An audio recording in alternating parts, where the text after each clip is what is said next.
వెంకటేశ్వర స్వామిని గోవింద అని ఎందుకు పిలుస్తారో మీకు తెలుసా?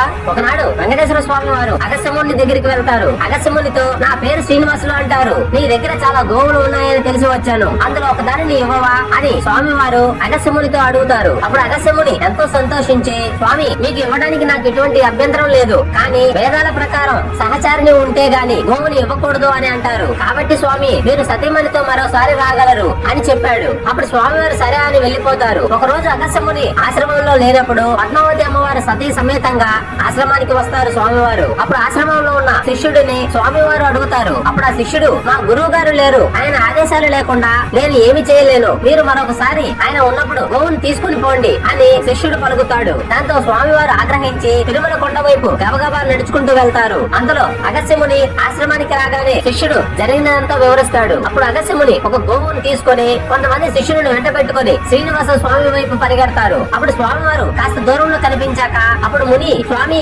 గో ఇందా అంటూ గట్టిగా అరవసాగారు. స్వామి వినిపించుకోకుండా వెళ్ళిపోతూ ఉన్నారు. అప్పుడు శిష్యులందరూ మరీ గట్టిగా స్వామి గో ఇందా గో ఇందా అలా శిష్యులందరూ గో ఇందా గో ఇందా గోవిందా అంటూ గట్టిగా పిలుస్తున్నారు. అప్పుడు స్వామివారు అదృశ్యమవుతారు. వెంకటేశ్వర స్వామికి గోవిందా అనే పిలుపు ఎంత ఇష్టం కాకపోతే భక్తుల దగ్గరికి గోవిందాని పిలిపించుకోవడానికి స్వామివారే కొండ దిగి వస్తారు. గోవిందా గోవిందా.